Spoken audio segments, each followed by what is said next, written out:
Muy bien, como les he dicho, vamos a conversar en este momento con la senadora electa, Patricia Juárez, para que nos dé una visión de qué es lo que se puede esperar en el próximo Congreso. Congresista, muchas gracias por venir. ¿Cómo Senadora ya, está? ¿no? Bueno, sí, Augusto, muchas gracias por estar en tu programa. ¿Por qué eligió ir al Senado y no a diputados? Porque ya había tenido, perdón, esta primera experiencia en el Congreso unicameral y entendía que mi perfil, digamos, correspondía un poco para las funciones que va a tener el Senado, ¿no? Yo soy abogada de profesión y entonces en realidad me meto mucho en revisar que las normas tengan la calidad que se requieren. Me interesa mucho, por ejemplo, los temas de la desregulación, porque creo que nuestro país es uno de los países que tiene una excesiva regulación en algunos aspectos. La tramitología de nuestro país es realmente frondosa. Entonces creo, por lo menos, digamos, mi evaluación era que mi perfil correspondía al Senado, ¿no? Algo pueden retomar de lo que hizo Santiago Fujimori cuando fue Sí, congresista y que hizo un trabajo de eliminar leyes, porque hay sí. cantidad de leyes, pero creo que ese trabajo se quedó como a media caña, ¿no? Pero lo estuvo haciendo Adriana Tudela. Ah, sí, qué Estuvo en interesante. una comisión y estuvo también haciendo ese mismo trabajo que hacía en su momento Pero hay un Santiago trabajo Fujimori. pendiente enorme todavía, ¿no? Sí, claro que sí. Hay demasiada legislación en nuestro país, ¿no? Lo que en realidad nos sobran son normas y el gran problema del Congreso, de este Congreso, ha sido el pensar que a uno como congresista se le mide a través del número de normas que logra aprobar. Entonces, ese ha sido uno de los temas que en general los congresistas pedían, era aprobar sus leyes. No interesaba que sean declarativas, no, nada de eso, sino simplemente que se aprueben porque ellos de esa manera podían exhibir que había una producción legislativa. Y la verdad es que eso es lo que menos interesa y además las metas que se ponían por cada pleno, ¿no? Bueno, vamos a aprobar ahora 20 o 30 y eso en realidad Mm. no aseguraba la calidad de esas leyes y además que sean necesarias, ¿no? En realidad Y eso usted piensa, también puede estar incentivado por los medios, que a veces ponen los Claro que rankings de quién ha sí, producido más leyes y al que no ha producido exactamente, ni una le dicen, oye, usted ha estado de holgazán estos 5 años claro o que este sí. año y hay como una medida, hay una manera incorrecta de evaluar el trabajo de un congresista. Exactamente, o sea, siempre se ha respondido a cuántas leyes tienes, qué efectividad tuviste, porque presentaste 10 Claro. y de esas 10, ¿cuántas se aprobaron? Entonces, eso es lo que impulsaba, lo que ha impulsado en este quinquenio a los congresistas y creo que en los anteriores igual, ¿no? A querer que sus normas, aun cuando no tuvieran mucho contenido, sean aprobadas, ¿no? Y, por ejemplo, lo que más ha proliferado, leyes declarativas, creación de universidades, que yo no logro hasta ahora entender De cuáles locos. sí, Porque genera votos. realmente, O sea, no se claro, genera la ilusión en un pueblo, una ciudad hay de que eso es bueno. comisiones de organización de estas universidades que en muchos de los casos llevan 10 años, 15 años en esa condición, pero además, por más que tratábamos de que nuestros colegas entiendan la calidad de la educación que se va a tener, o sea, es muy difícil si ahora con las universidades nacionales que tenemos no podemos asegurar esa Claro. calidad. ¿Cómo podemos con 40, 50, creo que se han creado en estos últimos meses, Y eso ¿no? que es tan elemental, ¿por qué no es posible explicarlo de repente, no sé, busquemos crear becas para que los de esta ciudad vayan Sí, a centralizarlos en sí. Cusco o en otras partes? Es que en las intervenciones que nosotros hacíamos o las conversaciones que teníamos era decirles, oye, en ninguna parte del mundo hay una universidad en cada provincia. No, claro. O sea, ese es imposible en cada distrito, ya, porque acá era, no, que la multicultural de la zona de frontera, que la tal, ¿qué calidad educativa puede haber realmente? ¿Qué profesores van a tener esas universidades? ¿Cómo podemos asegurar que esos alumnos realmente van a salir al mercado competitivo laboral? La verdad es que y lo peor de todo es que dentro del presupuesto nacional hay un fondo para universidades y ese fondo ahora se tiene que dividir entre 40 o 50 universidades Claro. más. Entonces se le ha Y se restado le mella a las universidades presupuesto, donde se debería claro, centralizar a las capacidades. universidades que en este momento más bien deberíamos de haber potenciado y tal vez crear filiales en algún lugar, como hay en algunos de los casos de algunas universidades que tienen filiales en algunos distritos o en algunas zonas, ¿no?, de su región. Te quisiera preguntar cómo se puede cambiar eso en el próximo Congreso, pero antes te quisiera preguntar, no sé cómo decirlo de manera elegante, pero realmente no es tan elegante, pero estos rankings del Great Place to Work, digamos que el Congreso no sería ese espacio, ¿no? Porque es un Congreso que tiene muchos problemas de corrupción, de mediocridad. Sí. ¿Cómo hace para trabajar en un lugar como ese? Eh, yo creo que cada uno hace su camino en el Congreso, cada uno toma los temas de su interés y te abocas a trabajar en esa tarea, ¿no? Yo desde el inicio fui presidenta de la Comisión de Constitución y creo que fui miembro de la Comisión de Constitución estos 5 años, en la Comisión de Descentralización, que me interesaba porque yo he transitado mucho por el mundo municipal y hay muchos temas también en municipalidades que hay que ver, corregir, e inclusive el propio trabajo de los regidores. Bueno, hay muchas cosas, las demarcaciones territoriales, y entonces uno va trazando su línea y va. Nunca he querido estar en la comisión de presupuesto, por ejemplo. No he querido estar en algunas comisiones. En el último año fui a la Comisión de Energía y Minas porque veía que había mucho manejo y veía a la congresista Diana González que estaba sola Que en se esa fajaba tarea. muy sola, ¿no? Sí, Pero que entonces es un espléndido trabajo. sí, hizo un trabajo extraordinario.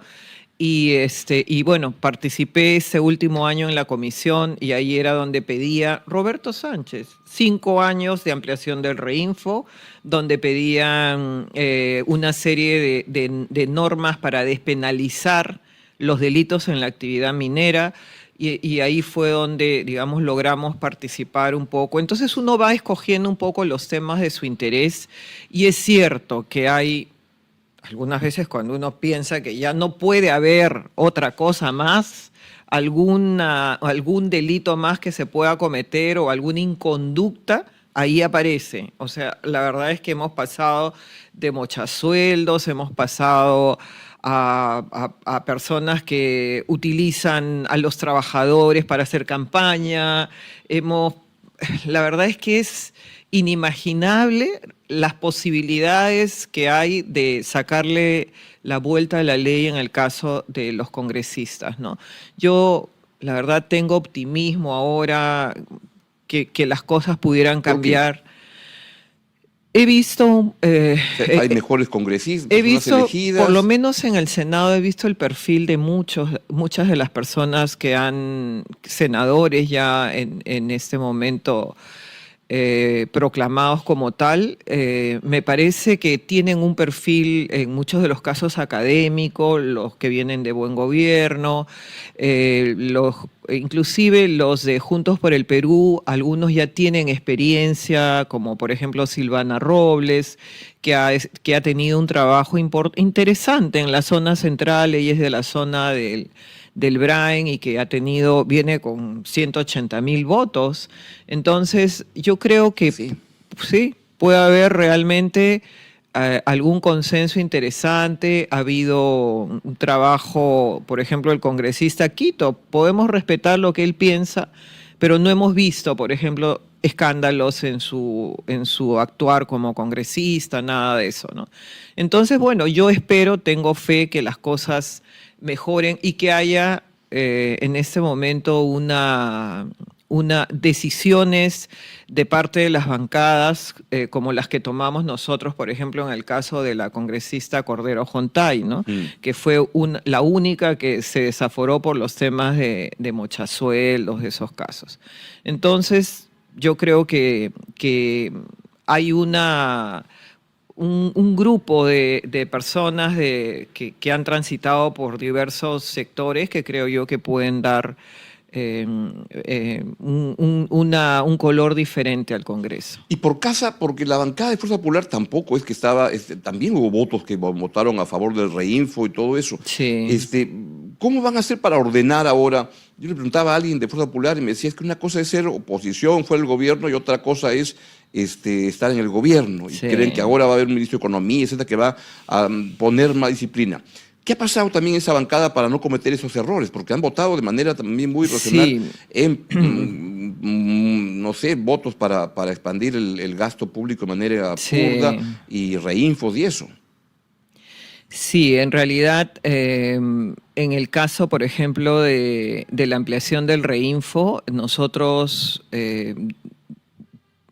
quisimos en su momento, el último año, que se pueda aprobar la ley de mediana y pequeña minería, ¿no? Porque creo que eso es, como he conversado ya ahora con algunos colegas en el Senado y en diputados, creo que lo primero que tenemos que hacer, porque tenemos un plazo muy corto hasta diciembre, que nuevamente es el vencimiento del reinfo. Para que no pase que se discute con la fecha vencida, entonces como no se hace nada, no hay un acuerdo, se vuelve a ampliar. Exactamente. Y eso es lo que Debería podría ocurrir si es que en un mes, digamos en diputados, no se evalúa una norma de esa naturaleza y pasa inmediatamente. Creo yo que debe haber consenso en esta tarea, porque es cierto también que hay miles de personas, miles de familias que se dedican a esta actividad en situación de informalidad y lamentablemente en muchos de los casos en condición de ilegales, inclusive en zonas protegidas, prohibidas. Esos son temas que no se pueden permitir, y esto ha ido avanzando en el tiempo precisamente porque no ha habido una acción decidida de parte del Estado para poner orden. Hay inclusive territorios que están liberados en algunas zonas donde no se puede pasar. Todo esto tiene que, con un acuerdo político en este momento, regularse. Hay una bancada muy grande de Juntos por el Perú, y el recuerdo que yo tengo, la vivencia que yo tengo, es que la Comisión de Energía y Minas, presidida por Juntos por el Perú, en su momento hasta ahora, y con los impulsos que le daba Roberto Sánchez a estos temas, ha ido aprobando una serie de normas que han beneficiado realmente a la minería. ¿Por qué se ampliaba el reinfo? Porque en la medida en que no se tomara esa decisión, íbamos a dejar a miles de mineros que hacen minería informal o ancestral en situación de ilegales. Entonces se les daba ese plazo, pero en el ánimo de que se apruebe la ley de mediana y pequeña minería. Pero eso no ha venido ocurriendo. Entonces ha sido un aprovechamiento de parte de estos grupos, en el sentido, inclusive en la Comisión de Energía y Minas, de trabar y trabar que se dé la ley, de mandarla al archivo, de plantear cuestiones previas, porque lo que se quería era solamente la ampliación del reinfo de manera indefinida. Entonces, esta es una decisión que este es un primer desafío que le corresponde a este Congreso, a esta Cámara de Diputados, y luego será el Senado el que revise. Yo creo que en este caso, digamos, termino con este tema en reinfo y paso a lo que es las iniciativas de gasto. El Tribunal Constitucional abrió esa puerta y fue absolutamente difícil de cerrar, porque todos los grupos políticos lo que han visto es la posibilidad de tener una gran mayoría de votos, porque eso es lo que piensa la gente, porque eso es lo que piensan los congresistas, que dando toda esta serie van a ser más populares. Exacto, ¿no? ¿Ustedes no fueron parte de eso? Nosotros no hemos tenido, excepto una iniciativa de un congresista respecto a los grupos CAS.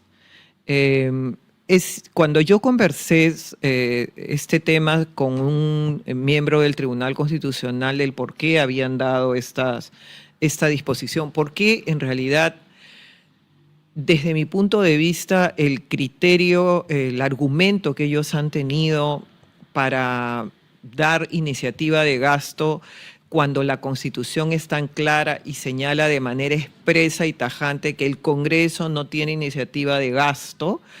Ellos señalaron, para este año no, pero para el año siguiente sí, era realmente ir en contra de la norma constitucional. Entonces, cuando conversé con un miembro del Tribunal Constitucional, me dijo, sí, pero lo que ocurre es que el Estado peruano tiene una enorme deuda con la clase trabajadora.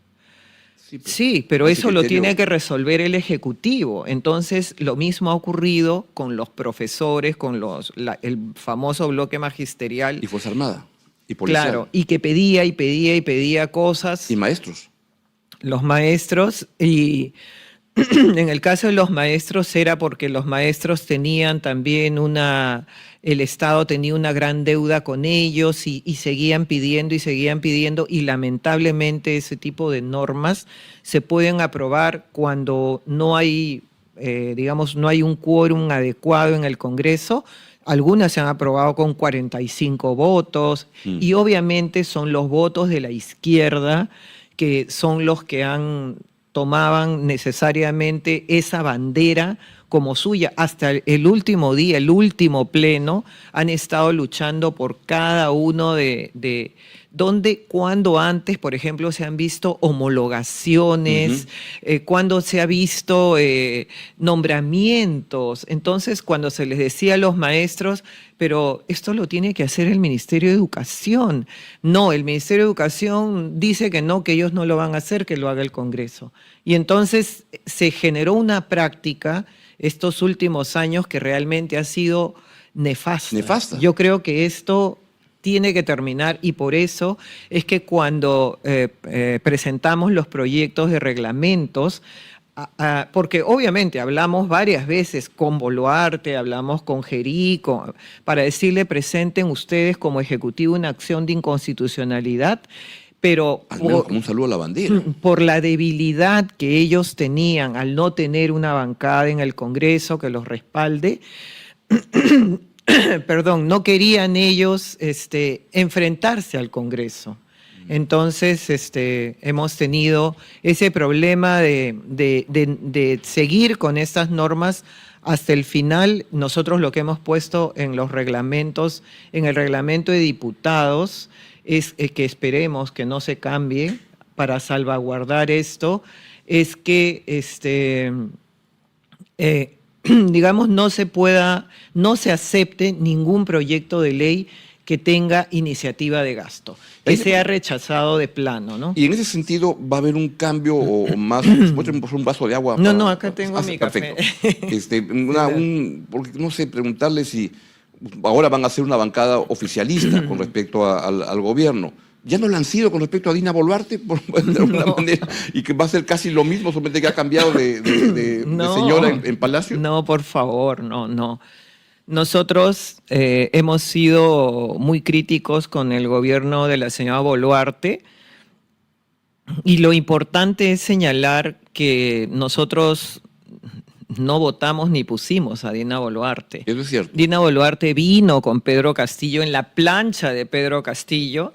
Y lo que hicimos nosotros fue, cuando ocurrió el golpe el 7 de diciembre, nosotros aceptamos la sucesión constitucional porque era lo que correspondía. Obviamente. O sea, hay que tener el respeto al sistema democrático y te guste o no, eso es lo que toca. Absolutamente. Así como era lo institucional en ese caso. Exactamente, y nos tocó reconocer también en su momento el gobierno de Pedro Castillo. O sea, obviamente que hemos sido oposición, hemos combatido, y en el caso de la señora Boluarte era la sucesión constitucional que correspondía.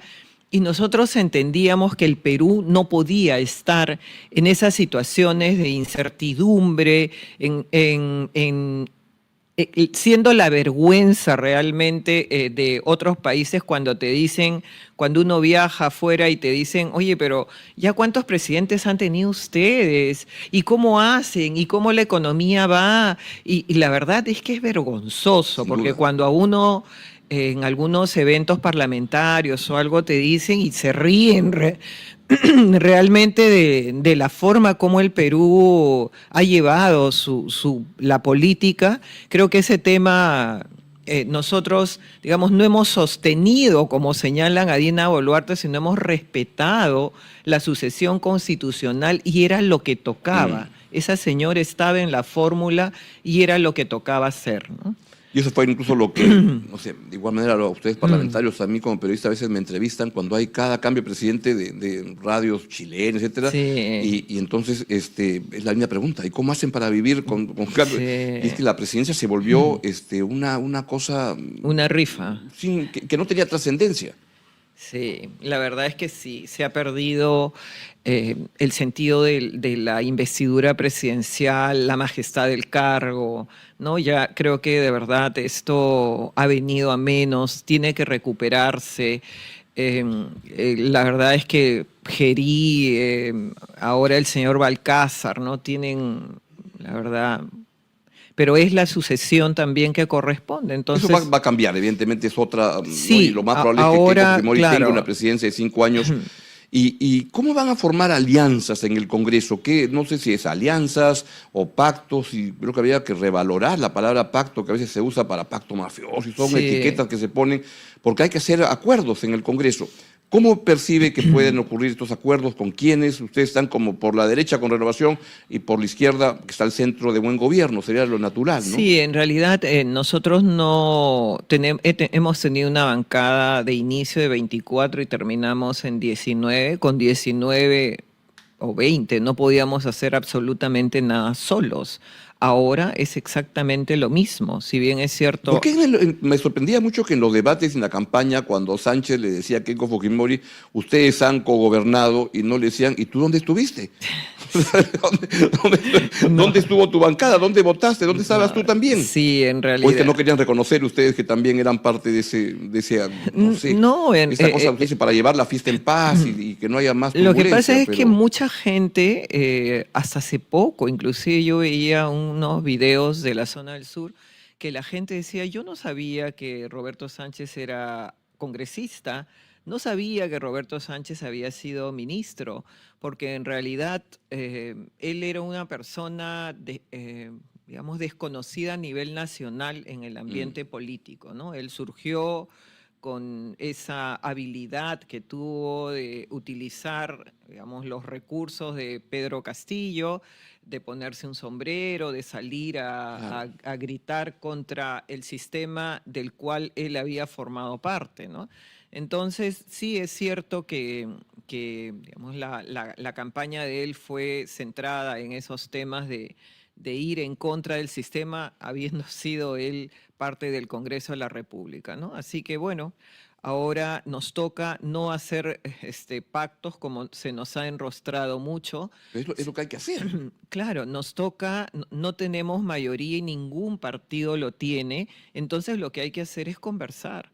O sea, el conversar con otros grupos políticos sobre temas de interés nacional no es ningún demérito, no es ningún delito. En realidad, los grupos políticos estamos ahí para llegar a acuerdos Así es. y beneficiar a los ciudadanos con normas realmente que los ayuden, ¿no? Entonces, yo creo que vamos a poder conversar con muchos grupos políticos, no, y creo que no se debe hacer esa distinción. Acá hay 30 y acá hay 30, ¿no? Porque respecto a muchos temas, inclusive conformación de las mesas, aprobación de normas, leyes orgánicas que requieren un mayor número de votos, o respecto a temas que son de interés, niñez, por ejemplo, infancia, Ahí anemia. que es izquierda, que es derecha, No es hay, sentido común puro. no hay derecha, Claro. izquierda. Entonces ahí yo creo que van a haber muchos temas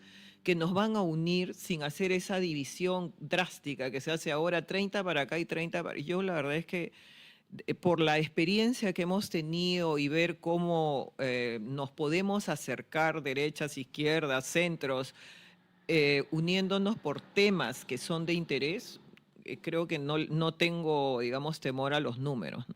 ¿El que López Aliaga ya no esté en el Senado facilita las cosas? Porque ustedes son casi que primos hermanos de muchos congresistas. Usted ha sido en el municipio con Yarro, o sea, son como que han estado en el mismo Sí, grupo. claro. ¿Facilita que se pueda conversar mejor? Sí, Como claro. que se han sacado una piedra en el zapato.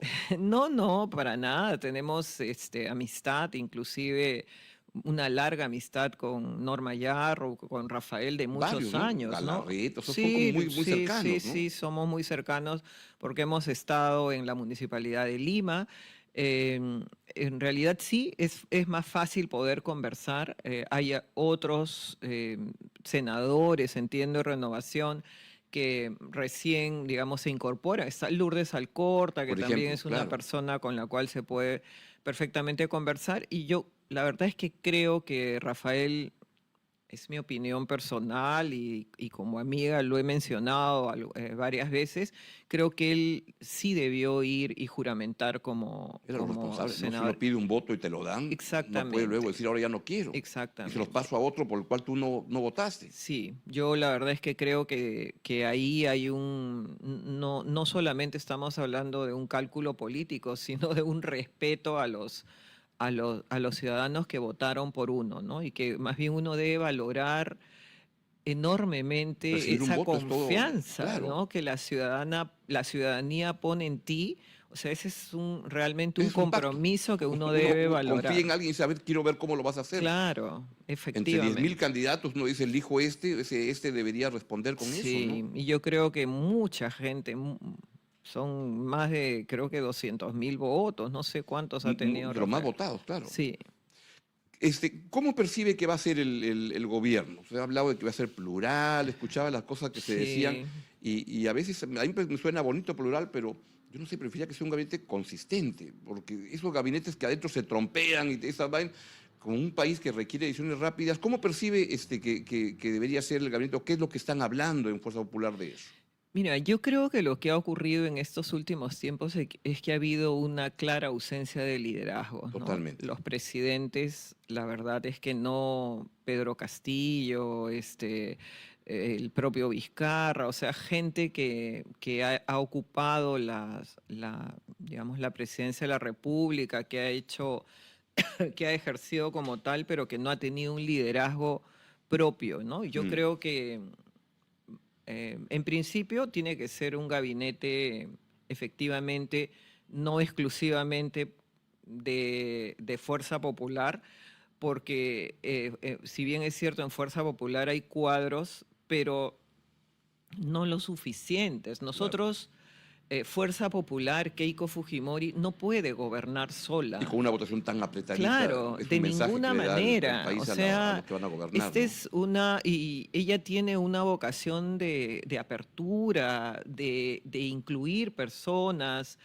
Inclusive en el año 2021, nosotros que no éramos de Fuerza Popular, como Nano Guerra García, como Fernando Claro. Rospigliosi, fuimos incorporados al partido y ahora también han entrado nuevos cuadros, nuevas personas que inclusive están ahora en diputados y no en senadores. Bueno, Carlos Mesías no es del partido, pero está ahora en Mm. senadores. Entonces, yo creo que la idea es tener un gabinete amplio que no sea exclusivamente de Fuerza Popular, que los miembros del Senado y de diputados no sean miembros del gabinete, porque cada uno tiene una función que cumplir.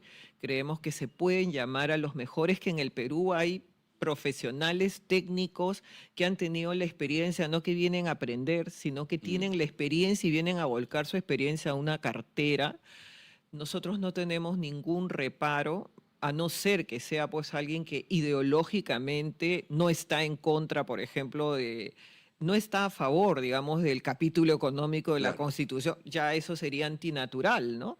Pero personas que realmente vengan a volcar su experiencia, que hayan tenido experiencia inclusive en carteras anteriormente o que hayan hecho demostradamente un trabajo a favor del país, tienen que ser incorporados, ¿no? Yo creo que tiene que ser un gobierno de técnicos de primer nivel y nosotros acompañaremos desde el Congreso digamos, los proyectos de ley que se presenten, las reformas que se quieran trabajar desde el Ejecutivo.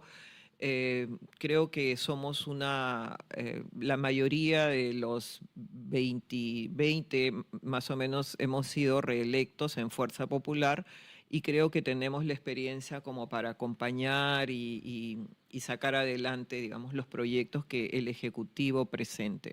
Y una pregunta final. Vienen luego de 3 elecciones perdidas y en el camino han habido razones legítimas de, por ejemplo, la cárcel que estuvo Keiko Fujimori con gente como Domingo Pérez, José Domingo Pérez, que virtualmente la persiguió y se vio que fue una manera tan arbitraria, pero ¿hay algún espíritu de venganza que algunos prevén que va a haber en el gobierno de Keiko Fujimori, de saldar cuentas? ¿Qué están pensando de eso, de cómo controlar los impulsos? Una cosa buena es que no hay mayoría en el Congreso. Cuando han tenido mayoría, como que les salen los colmillos y se ponen un poco osos. Sí. Pero ¿cómo contener eso que es humano, ¿no? No, yo creo que cuando se habla de los 73 congresistas, la verdad es que es un número Muy poco grande. manejable. O sea, si con 24 yo he sido vocera en el segundo año y es complicado porque cada uno es una individualidad, tiene sus propias iniciativas, sus propios intereses y además son congresistas de la Claro. República, o sea, sienten que ellos, y en realidad es así, ¿no? Ellos son autoridades, son Sin duda. miembros de un parlamento, entonces es complicado. 73 fue, creo yo, demasiado, y fueron momentos duros, porque fueron en el tiempo en el que Keiko estuvo en la cárcel. Bueno, fueron momentos muy duros y de esas malas experiencias, digamos, se aprende del tiempo en el que a ella le tocó, como ocurre en realidad, mucha gente no sabe que nosotros cuando vamos a tomar una decisión, votamos, lo sometemos a reunión de bancada y votamos. Y como Keiko dice, muchas veces yo he perdido algunas votaciones, pero está bien, o sea, ustedes o el grupo que lo propone ganó. Pero eso es lo que se hace, digamos, en las bancadas de Fuerza Popular. Ahora vamos a hacer 63, me parece, entre senadores y diputados, y creo que hemos aprendido perfectamente que en principio no hay que ser ni triunfalistas ni soberbios. Creo que la humildad y el compromiso que uno debe tener por hacer las cosas bien por el Perú es lo principal. O sea, no se trata de beneficiarse porque te dan una seguridad o algo de eso que te alivia la vida. No, se trata de servir al país y mientras más humilde realmente uno sea y más se acerque a los ciudadanos, creo que esos ciudadanos van a sentir que por fin el Estado llega a los lugares. Yo estuve en el sur, en Tacna, casi un mes en la segunda vuelta porque yo estuve asignada a la zona de Tacna y elevamos muchísimo la votación allá, me siento muy orgullosa en esta segunda vuelta. Pero uno escucha tanto el clamor de años sin un proyecto para tener agua en Tacna. Agua es lo elemental. Entonces, ahora creo que necesitamos hacer ese trabajo de acercarnos a los ciudadanos, de escuchar, pero de dar soluciones rápidas.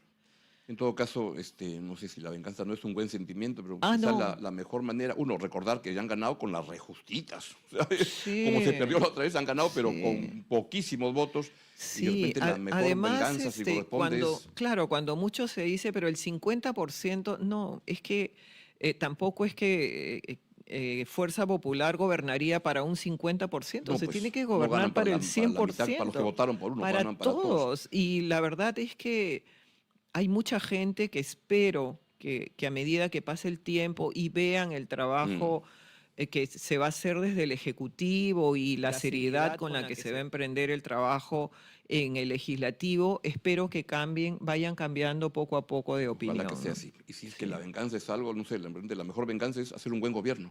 Hacer un buen gobierno y es Yo creo responder que así a las sí. críticas que le hacen. Claro, yo creo que mucha gente que tiene ese anti-fujimorismo, la verdad es que creo que tiene poca expectativa y entonces es importante efectivamente lo que tú dices, no como venganza, sino como Como un respuesta a eso. propósito, ¿no? De que de verdad esto tiene que ocurrir así de esa manera para que se desmitifique también todo lo que se ha dicho de que Keiko no trabaja, de que no, yo creo que ahora la vamos a ver en la cancha y yo creo que va a ser saludable. Yo tengo mucho optimismo de que vamos a tener un país diferente, un país que se enrumbe hacia el crecimiento y sobre todo acercarnos a poder cerrar esas enormes brechas que tenemos en el país, que son dolorosas, porque vemos mucha gente, no solamente en el interior del país, sino también en Lima, que realmente está esperando con mucha esperanza que podamos dar trabajo, que puedan tener servicios, que puedan tener salud, que sus hijos tengan acceso a la educación. Ojalá que sea así, para beneficio principalmente de los más Sí. pobres que esperan mucho. Senadora electa Patricia Juárez, muchas gracias por estar en el programa. Le Gracias. agradezco mucho. Muchas gracias.